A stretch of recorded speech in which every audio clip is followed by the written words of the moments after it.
The ground burns beneath the tanks and the skies roar with engines. Kursk, a word that has since meant steel against steel, blood against earth, will against annihilation. More than 2 million men, 6,000 armored vehicles, thousands of cannons and aircraft are launched into an all-out battle.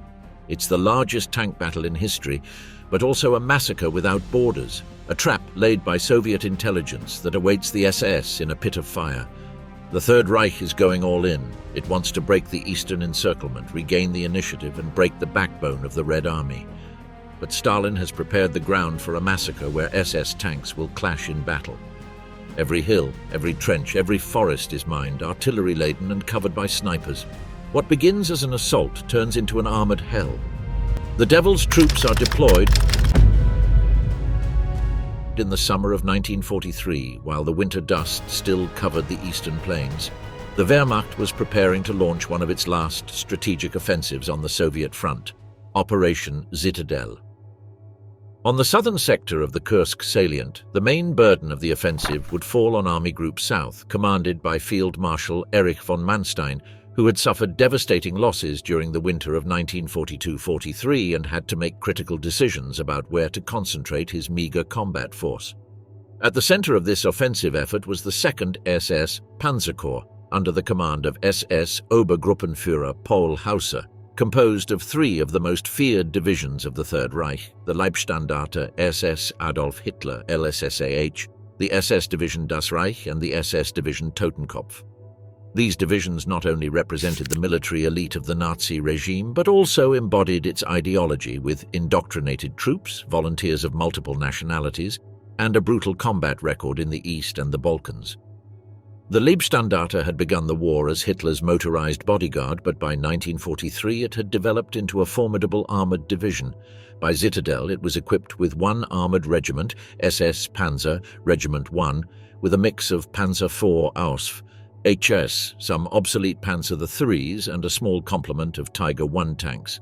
It had 2 Panzer Grenadier regiments, SS Panzer Grenadier, Regimenter 1 and 2, with 1 battalion entirely mounted on SD-KFZ 251 half-tracks, a rare capability in the Wehrmacht. Its artillery included Wespe and Hummel self-propelled guns, and its troops were well-trained and cohesive. It was a modern, flexible division, with strong coordination between its mechanized, armored, and motorized infantry elements. Its commander during Citadel was SS Brigade Führer Theodor Wisch, although the corps was supervised by Hauser. It was intended to form the vanguard of the attack in the direction of Prokhorovka, facing Soviet fortified positions defended by experienced Guards divisions. The Das Reich, a veteran of multiple campaigns in the East and France, arrived at Kursk bearing deep scars. Despite having triumphed in the Kharkov counteroffensive in March, it suffered enormous losses and had not yet been fully re-equipped. Its tank regiment, SS Panzer, Regiment 2, was to operate 25 captured Soviet T-34s, a measure that reflected the shortage of available German armor. The remainder of its tanks were Panzer IVs and a few Panzer IIIs. In addition to its armored regiment, it had 2 Panzer Grenadier regiments, SS Panzer Grenadier, Regimenter 3 and 4, self-propelled artillery, sappers, and a heavily motorized reconnaissance unit. It was structured as a shock division, although many of its units still relied on foot or light truck transport. The Das Reich was to operate alongside the Totenkopf on the Yakovlevo, Prokhorovka axis, in an area saturated with mines and strong Soviet defensive positions. The Totenkopf, Death's Head, was arguably the most feared division in the Waffen-SS, both for its combat capabilities and its ruthless reputation. Originally formed from personnel of the SS Totenkopfverbände, concentration camp guards, its record was marked by multiple war crimes. However, by 1943 it was a highly effective armored unit. Its structure included the SS Panzer, Regiment 3, equipped mostly with Panzer IVs, some Tiger Is and Panzer IIIs. As in the other divisions, heavy armored support was scarce and could only be deployed in sections or companies. It also had 2 motorized infantry regiments, SS Panzer Grenadier, Regimenter 5 and 6, self-propelled artillery, Wespe and Hummel, and reconnaissance and sapper units. He was in charge of an extremely difficult sector on the right flank of the SS Panzer Corps, facing very deep Soviet defenses and a high concentration of minefields. Despite its reputation, the II SS Panzer Corps did not arrive at Kursk in ideal condition. Only 7% of the tanks assigned to von Manstein were Tiger Ins, and the new Panthers were assigned exclusively to the Grossdeutschland division, outside the SS Corps. Most of the tanks were Panzer IV Aus F, H, relatively effective against the T-34 but inferior in mobility. The Panzer III, which represented a third of the total armor of Army Group South, was completely outclassed by Soviet armor. The tactical plan, based on the use of the Panzerkeil formation, an armored wedge with a Tiger and Panther at the head, was little more than a myth in the southern sector, since the SS could only operate 1 or 2 Tiger platoons at a time. Furthermore, Soviet minefields and the lack of mechanized sappers, such as minesweeping tanks, made demining by hand under direct fire. Nikolai Voronezh Front, Vatutin, reinforced with over 625,000 troops, supported by 1,537 tanks, over 9 anti-tank guns per kilometer, and mine densities of 800 to 2,000 mines per kilometer. Its front line was manned by the 6th and 7th Guards armies, veteran units with better training and cohesion than the regular Soviet infantry of previous years. The sectors held by the SS were defended by elite Soviet divisions such as the well-equipped 5th Guards Rifles, deeply entrenched and provided with artillery and anti-tank support. In addition, Vatutin had Katukov's 1st Tank Army in reserve, and in the rear, Rotmistrov's 5th Guards Tank Army, with over 800 T-34s ready to launch a massive counterattack. Soviet doctrine expected not only to absorb the initial shock, but then to annihilate the German forces in well-coordinated local offensives. The 2nd SS Panzer Corps was preparing to launch a lightning attack, relying on its mobility, tactical coordination, and concentrated firepower. Its mission was to advance rapidly toward Prokhorovka, break through the Soviet lines, and link up with the northern advance to pocket the Soviet forces in the Kursk salient. The idea was simple: strike hard, fast, and deep. But Soviet preparations, a lack of German reserves, poor armored vehicle recovery capabilities, and limited air cover made this advance a desperate gamble. What the Waffen-SS faced wasn't a defensive line, but a multi-layered trap complete with crossfire, mines, hidden artillery, and defenses designed to channel and wear down the attacking momentum. And when that momentum faltered, the Soviet tank divisions would come into play, not to contain, but to destroy. The Leibstandarte, das Reich, and Totenkopf divisions were the pinnacle of German military power in the east. But at Kursk, for the first time, they would face a Soviet defense that awaited them not with fear, but with preparation, numbers, and determination. The assault was about to begin, but the outcome was yet to be written. The devil's chess game begins to move. After the defeat at Stalingrad, Hitler was deeply shaken. The symbol of German invincibility in the East had crumbled under the weight of winter, hunger, and the Soviet encirclement. But he soon regained his confidence. Von Manstein's February and March 1943 recapture of Kharkiv and stabilization of the front, which he saw as proof that the Wehrmacht still had its edge. Stalingrad, he believed, was not a symptom of the failure of his leadership or his strategic decisions, but an exception, a mistake that would not be repeated. From a political point of view, Hitler understood that Germany needed a clear victory in 1943. Not only to restore morale on the home front, punished by Allied bombing, but to send a signal to its Axis partners, increasingly skeptical after the Soviet disaster. More than that, it required a 1940 or 1941 style triumph, swift, devastating, unequivocal. And so, even before Kharkov was fully secured, Hitler had already given the order. A major summer offensive had to be prepared. The objective was clear and logical: the Kursk salient. In March, the German High Command, OKH, headed by General Kurt Zeitzler, began planning Operation Citadel. The concept was a classic double pincer: Model's 9th Army, attacking from the north from the Oral sector, and Hoth's 4th Panzer Armee, together with the Army Abteilung Kempf, advancing from the south, starting from Belgorod. The objective?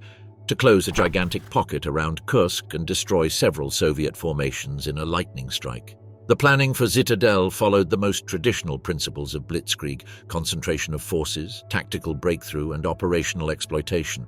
The terrain, gently sloping agricultural plains, seemed suitable. The summer weather was ideal. The Soviet salient penetrated deep into the German lines, leaving exposed flanks. Everything indicated that if they acted quickly, the enemy would be surprised. On March 13th, Operational Order Number 5 was issued, formalizing the first steps of the attack. Von Manstein, encouraged by the success at Kharkov, endorsed the operation. Hitler, buoyed by his enthusiasm, imagined that Citadel would be only the beginning of a chain of counteroffensives that would recover lost territory. On April 15th, Order Number 6 was issued, giving further details. The attack would begin as soon as the weather permits and would involve the best units, the best commanders, the best tanks. The emphasis was on the Schwerpunkt, the main point of effort. According to the original plans, von Manstein was to break through the Voronezh front, advance 115 kilometers, and meet Model's forces in about 5 days. Intermediate objectives: Belgorod and Oboyan. The final destination: Kursk, a key rail and highway junction. In theoretical terms, it seemed a feasible operation. But the foundations began to crumble before a single gun was fired. German intelligence began to warn in April that the Soviets were massively fortifying the Kursk salient. The idea of taking the enemy by surprise, critical to German success, was increasingly doubtful. Guderian, inspector of panzer troops, openly opposed it. He claimed that the Wehrmacht was not ready, that the Panther tanks were untested, that reserves were insufficient. Model also expressed pessimism. What was planned was to launch the main offensive effort against the strongest part of the Soviet apparatus, violating all the principles of German maneuver warfare doctrine. But Hitler was not prepared to give up. At the meeting in Munich on May 3rd, Guderian and Model maintained their objections. Manstein and von Kluge backed him. Hitler hesitated for a few days and on May 6th postponed Citadel until June 12th to await further reinforcements, especially the coveted Tiger and Panther tanks. But it wasn't just a matter of tanks. The offensive demanded huge volumes of fuel, ammunition, and spare parts. German logistics, already strained by the Mediterranean and Atlantic fronts, failed to deliver. Army Group South had supplies for only a week of intense fighting.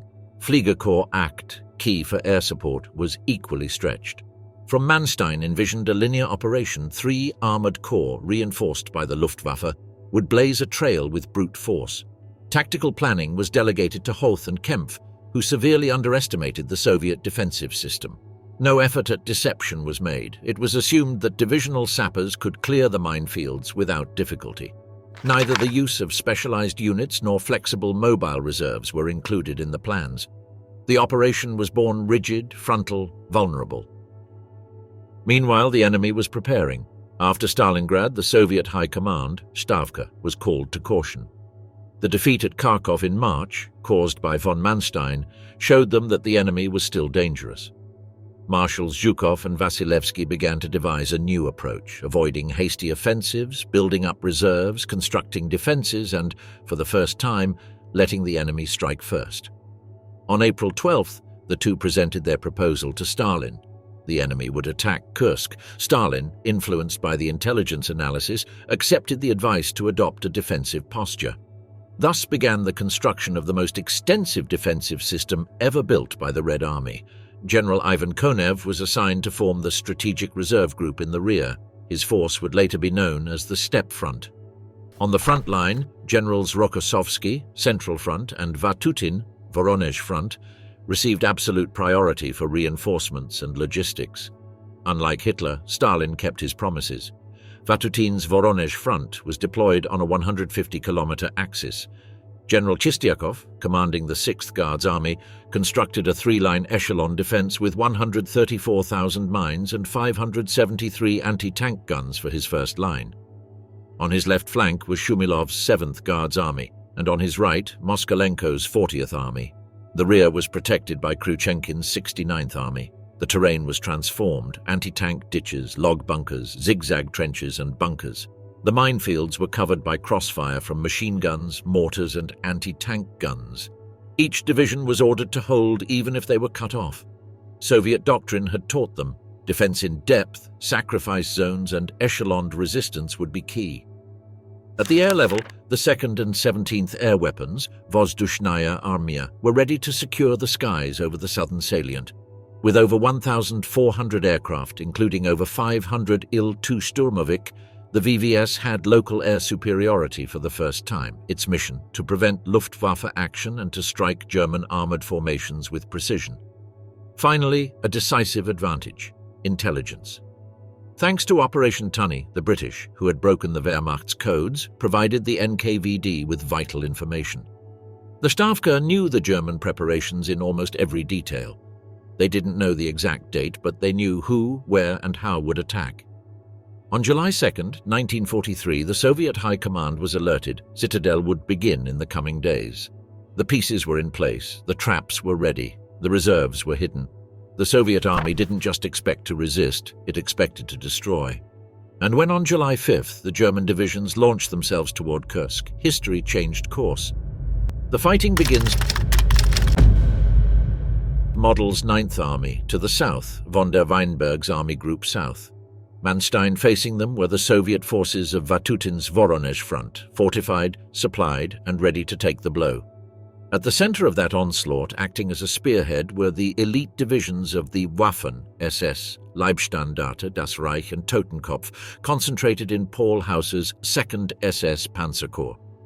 In the days leading up to the offensive, these divisions were positioned north of Belgorod, concealing their movements and performing reconnaissance duties, while the Luftwaffe launched systematic air attacks on Soviet logistics hubs. From airfields in Kharkov and Poltava, Fliegerkorps E8, under the command of General von Richthofen, deployed formations of Ju-87 Stukas, He-111s, and Ju-88 dive bombers against railway stations, ammunition depots, crossroads, and troop concentrations in Kursk, Oboyan, and the rear of the Voronezh front.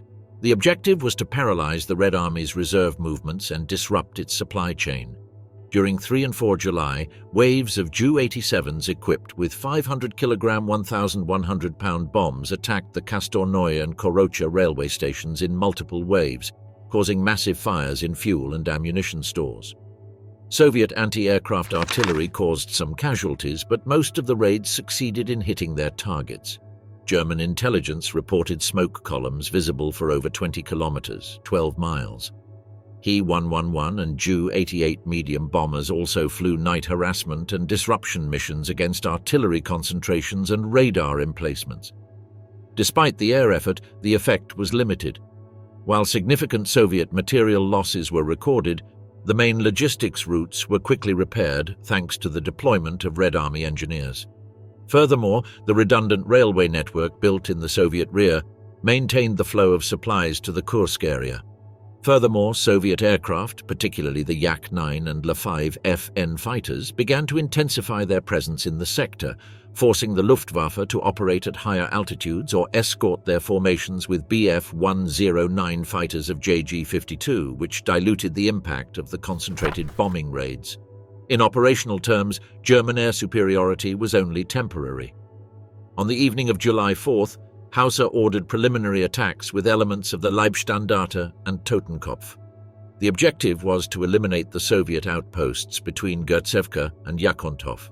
The fighting was brief but intense. In the darkness, the SS attacked positions manned by companies of the 52nd Guards Rifle Division, which were overrun after 2 hours. The real battle would begin at dawn. On July 5th at 4:15 a.m., the heaviest preliminary bombardment to date on the Eastern Front began. 33,000 shells rained down on the Soviet positions of the 52nd and 155th Divisions. Luftwaffe bombs added to the artillery barrage as the LSSAH began its advance towards Bykovka. Although the Soviet soldiers were protected in bunkers and trenches dug into the flanks of hills and ravines, the pressure was such that the 151st Guards Regiment broke.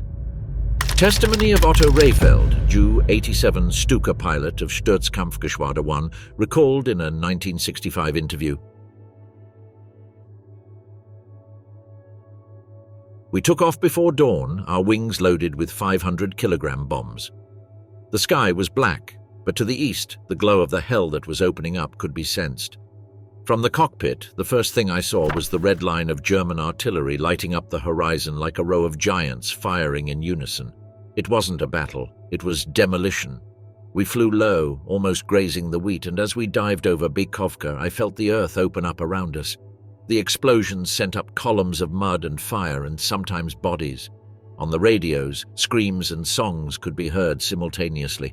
I remember dropping my load on a mortar position near a hill. As I spiraled upward, I saw the trench gaping like a wound. No one was moving. After the third pass, there were no reference points left. All was smoke, dust, and fire. From the air, it looked like we had won everything, but when I returned to the airfield and saw the faces of the LSSAH comrades getting out of the trucks, I knew this was just the beginning. Never before or since had I seen such artillery preparation. Never again did I fly knowing that we were all truly at the center of a world falling apart. Hauser's left flank, Das Reich attacked the village of Berezov.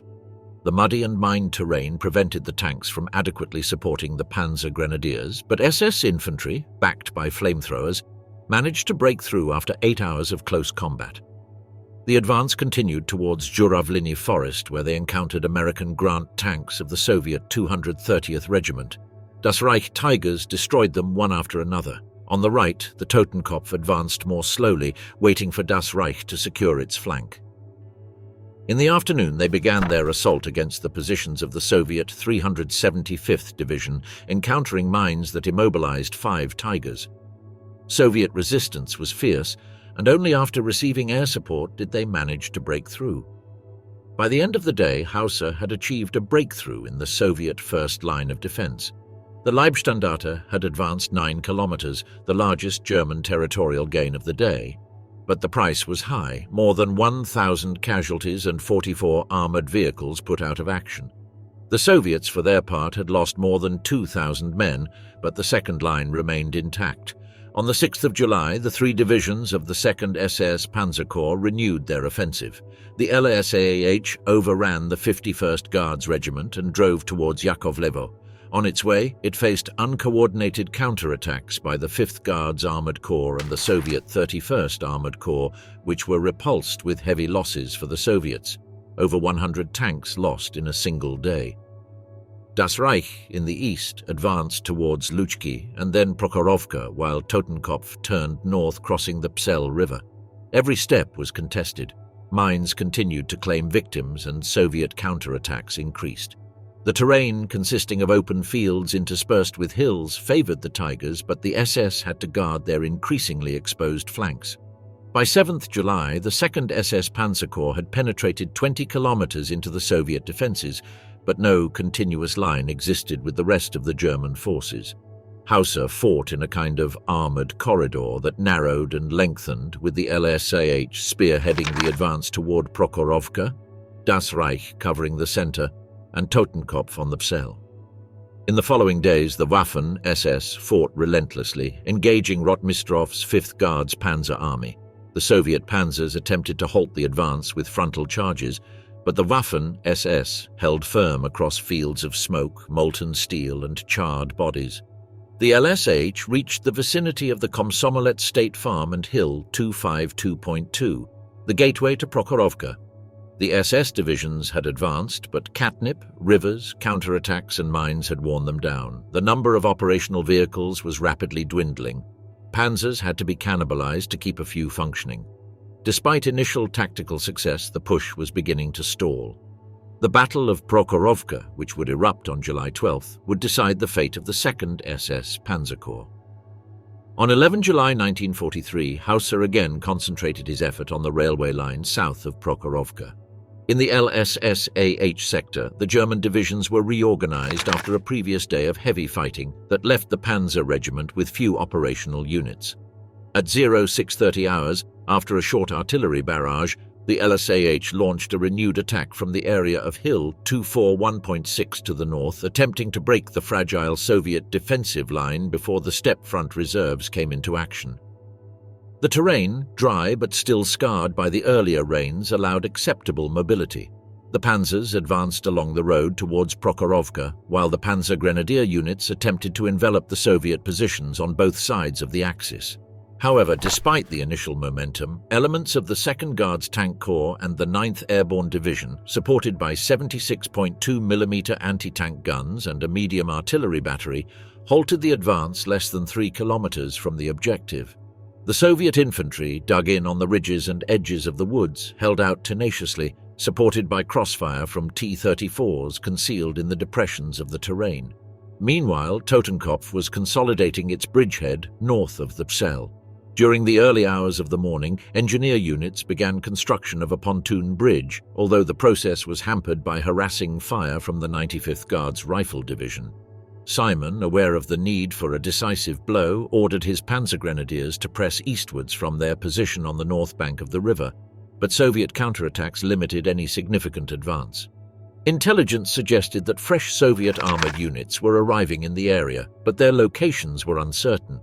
Private Walter Kessel, a grenadier with the Totenkopf, recalled in 1971, "I never learned the river's name until many years later. To us it was simply the Selle, that cursed brown thread of water that separated us from hell. I remember the cold of the mud sticking to our boots and the screams of the sappers when a mortar shell hit the incomplete bridge. That early morning seemed to have no end. The sky was a grey roof weighing down on us, and the smoke from the Katyushas made us cry like children.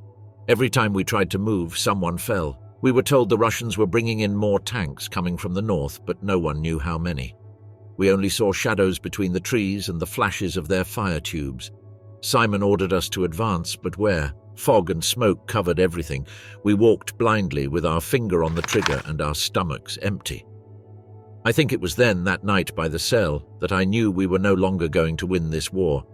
Since then, every time it rains and I smell gunpowder, I return to that shore." In the afternoon, a troop movement was recorded from the north. The 29th Guards Tank Corps and the 18th Guards Rifle Division were beginning to occupy positions west of Prokhorovka. From his command post, Vatutin already had the final plan to counterattack with the 5th Guards Tank Army from the northeast, in conjunction with a frontal advance from the 2nd and 10th Tank Divisions. The objective was to enclose Hauser and destroy his forces in a frontal battle of attrition. That night, the T-34 tanks regrouped under the shadows of the woods near Prokhorovka station, while drivers slept on top of the turrets and sappers laid fresh anti-tank mines along the expected axis of advance of the LSH. Along the Hoth front, the forces of the XLVT Panzer Corps were also held up. Counterattacks by the Soviet 10th and 6th Tank Corps, combined with the reorganization of Katukov's 1st Tank Army, prevented any advance towards Oboyan. The wounded Strachwitz had been evacuated, and direction of the attack had passed to his subordinate officers, who now counted fewer than 15 operational Panthers. Morale remained high, but resources were critically low. Kempf front, the Panzer divisions had definitely gone over to the defensive. The 7th and 6th Panzer divisions had exhausted their forces without achieving a breakthrough. Despite repeated requests from von Manstein's continued attack, the lack of infantry and fuel was beginning to make any sustained operation unviable. Meanwhile, in the German rear, intelligence began to indicate unusual movements north of Kursk. Liaison officers reported troop buildups west of the railway, where there had been no significant activity until then.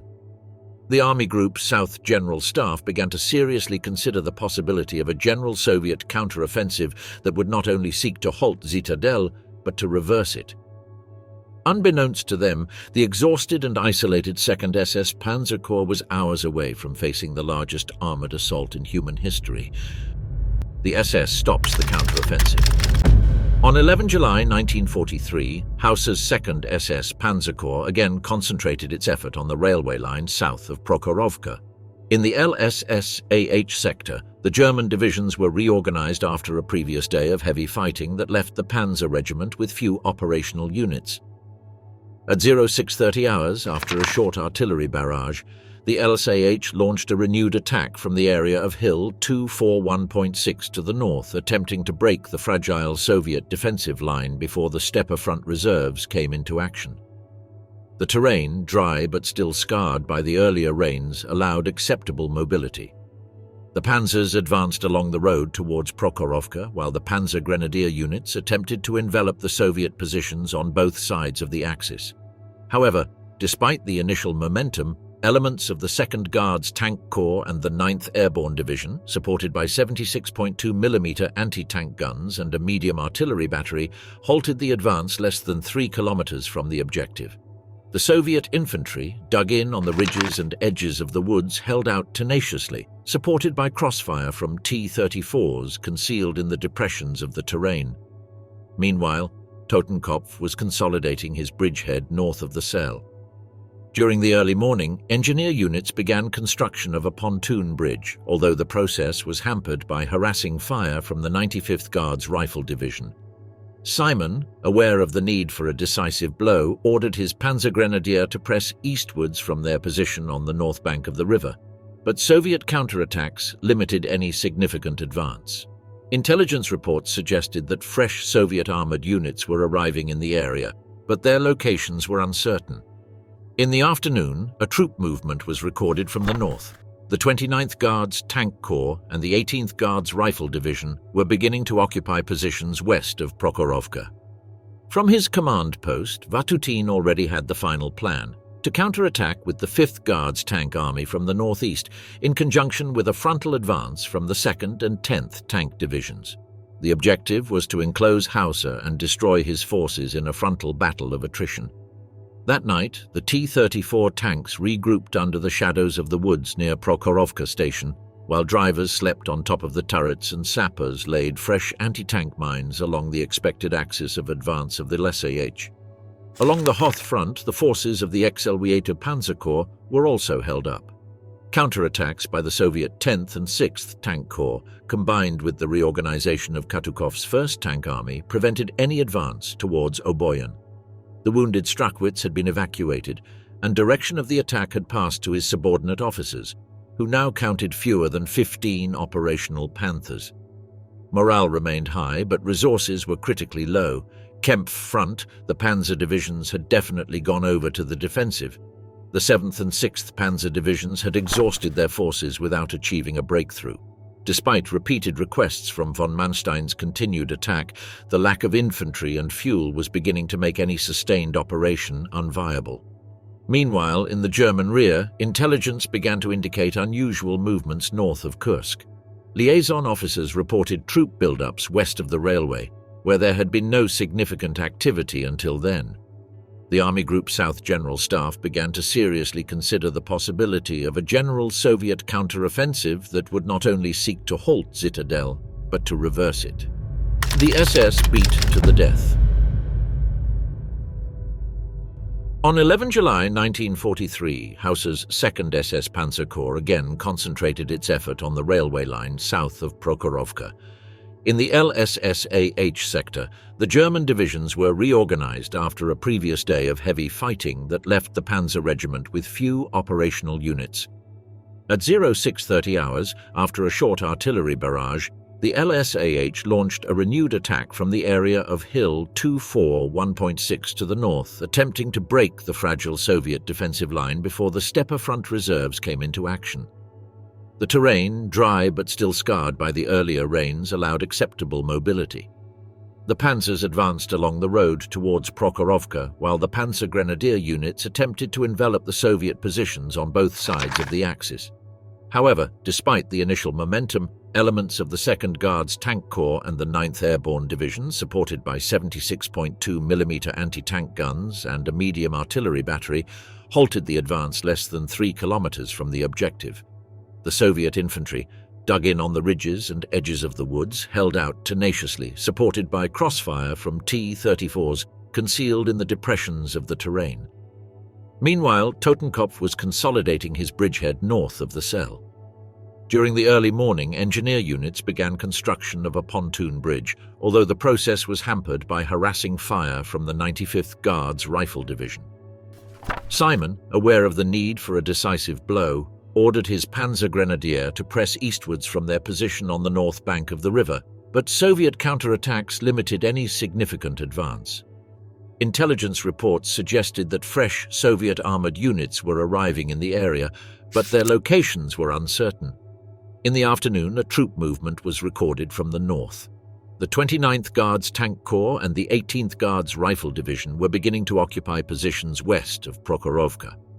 From his command post, Vatutin already had the final plan: to counterattack with the 5th Guards Tank Army from the northeast, in conjunction with a frontal advance from the 2nd and 10th Tank Divisions. The objective was to enclose Hauser and destroy his forces in a frontal battle of attrition.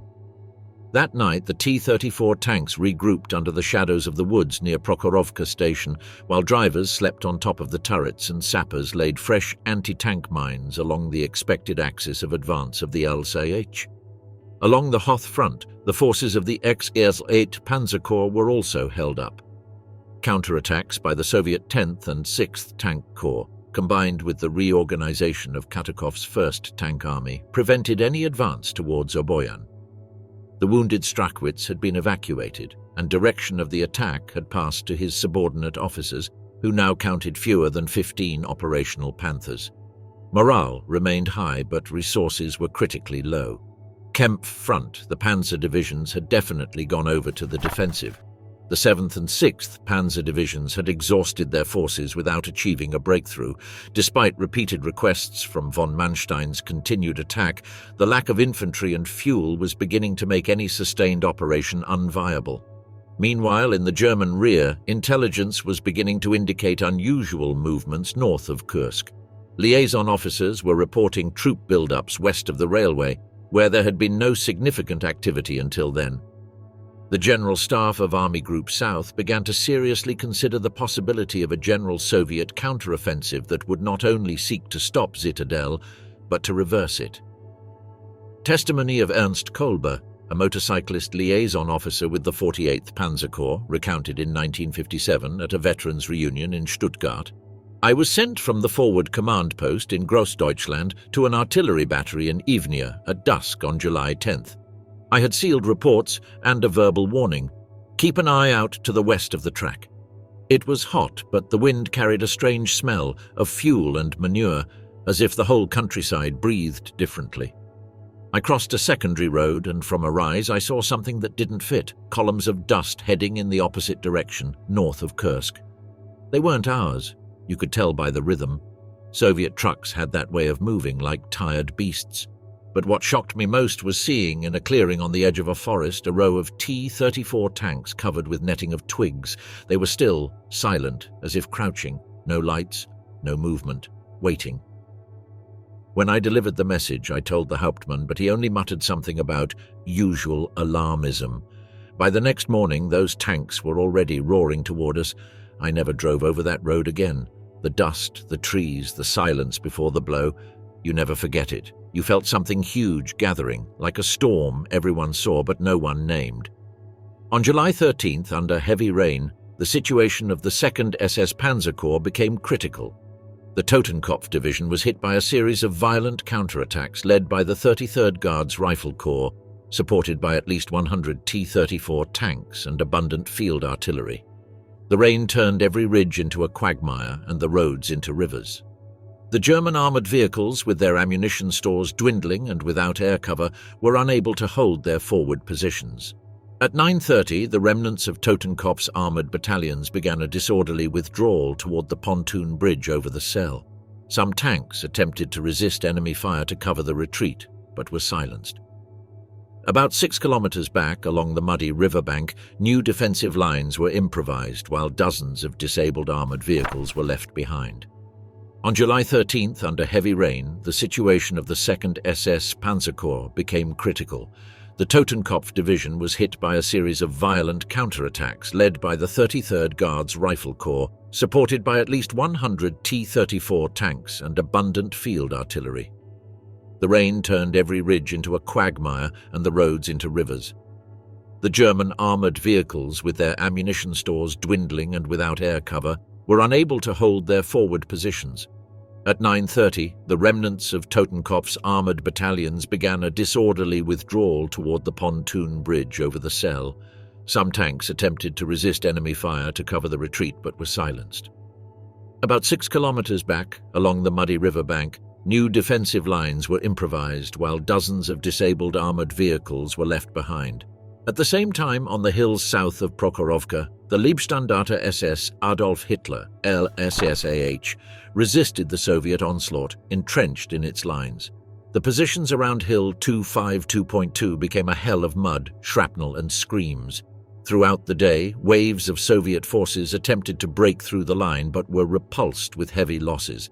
The crossfire of assault guns, heavy machine guns, and Tiger is destroying T-34s at long range held the German position, albeit at a bloody cost. However, the price for the defenders was extremely high. The division lost 330 men that day alone. The casualties could no longer be replaced. Ammunition was scarce, fatigue was extreme, and relief supplies were lacking.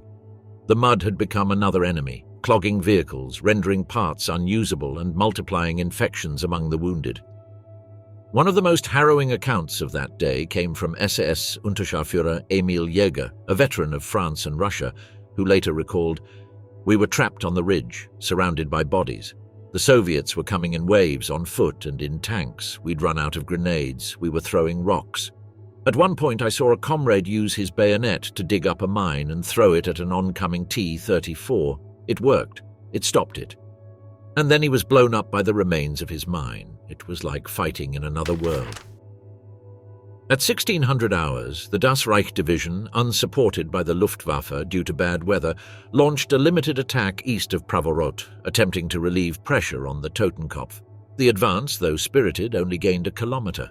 The advancing armored vehicles moved slowly, negotiating trenches, ditches, and destroyed trees. The armored forces were already ghosts of their former selves on July 5th. Some panzer battalions had no more than 10 operational tanks. Fuel was rationed and crews were exhausted. The German offensive had become a slow, painful retreat, a struggle to avoid collapse. Further south, in the Rzhavets area, one of the most disconcerting episodes of the day occurred. At 10:20, a squadron of Luftwaffe Heinkel He-111 bombers mistakenly bombed the positions of the German 6th Panzer Division, mistaking their smoke markers for enemy signals. The explosions struck just behind the forward lines, hitting command vehicles, medical units, and an anti-tank battery in the midst of resupply.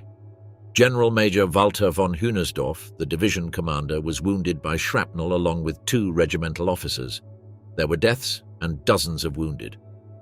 Confusion and chaos reigned for half an hour until contact was made with the pilots. Despite the chaos, General Braith assembled 25 tanks and launched what would be his final offensive effort from the Rzhavets Bridge. The operation was desperate.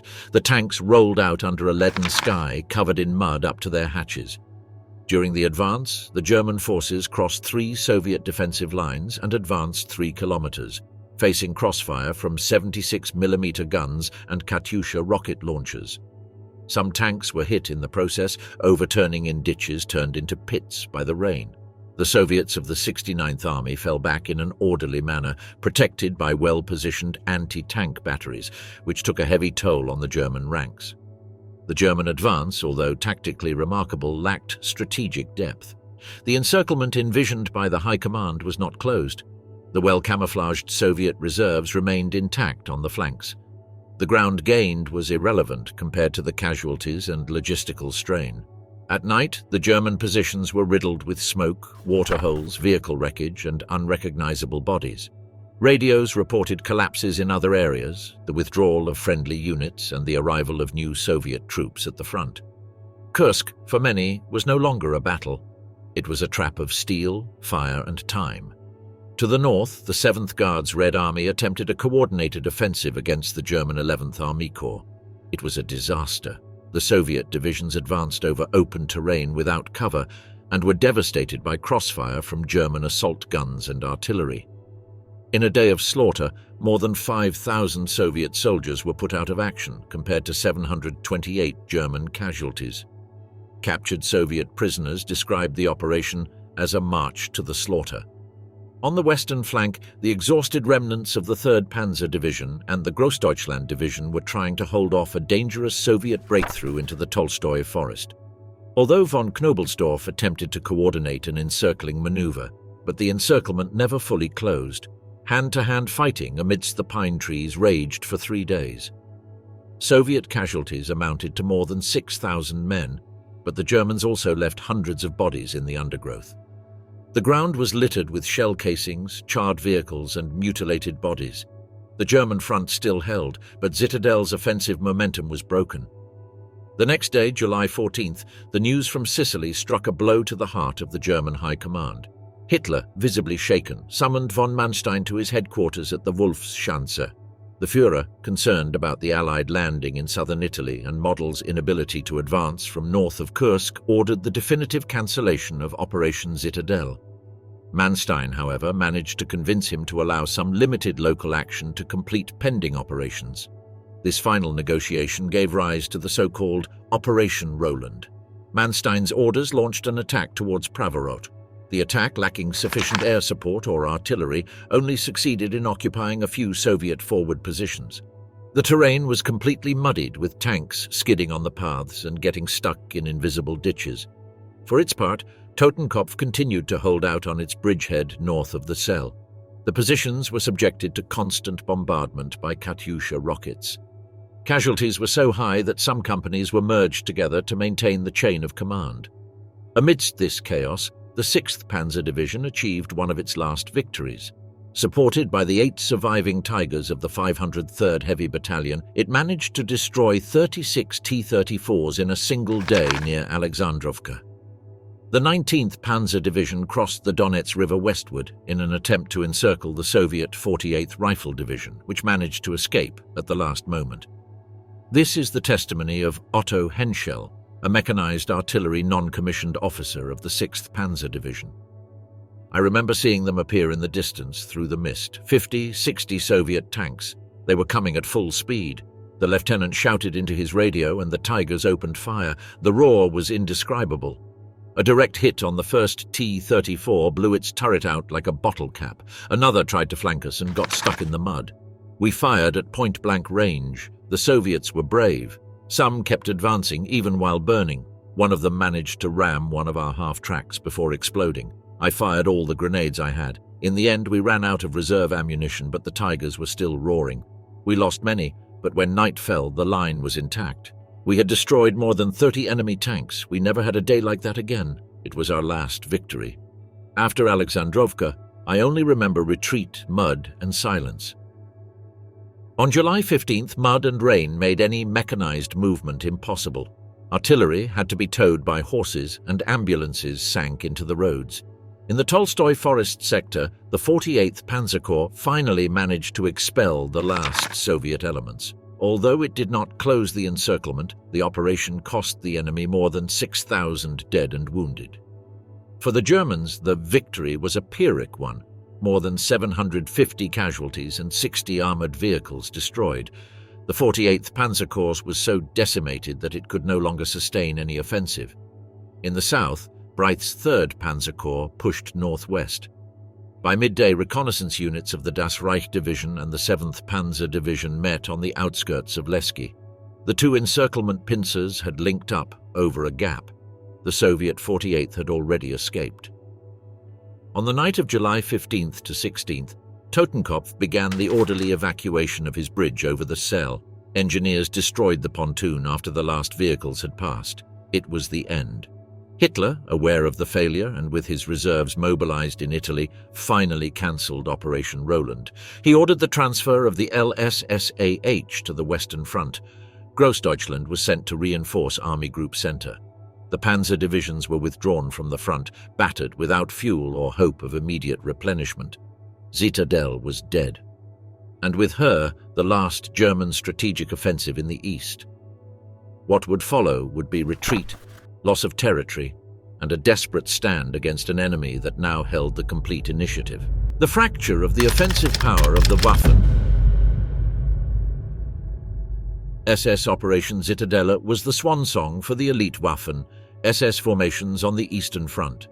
The Leibstandarte, Das Reich and Totenkopf divisions, which until then had been the core of German offensive power, emerged from Kursk severely depleted. The Elsa, which had begun the offensive with over 17,000 men, lost over 2,700 during the fighting. Das Reich and Totenkopf suffered similar casualties, including hundreds of irreplaceable junior officers and a critical portion of their armored vehicles. Some panzer companies reached 20% of their original strength. The loss of specialized personnel, such as artillerymen, tank commanders, and field mechanics, was devastating. The tactical quality of the SS divisions, built on experience, cohesion, and doctrinal fanaticism, crumbled in the face of the Soviet ability to replenish entire units. Many veterans who had fought since France in 1940 disappeared in the flames of Kursk. The divisions continued to exist, but they were never the same again. At the operational level, the defeat meant that the SS could no longer be used as a strategic spearhead. From then on, they were used as shock units in defensive operations or to plug gaps, lacking the comprehensive offensive capability that defined their use in Barbarossa or Kharkov. German maneuver warfare doctrine collapsed with them. For the German High Command, the failure at Citadel and the catastrophic losses among its best divisions meant the definitive loss of the initiative in the East. It was no longer a question of winning the war, but of not losing it altogether. But after Kursk, that goal would also begin to fade.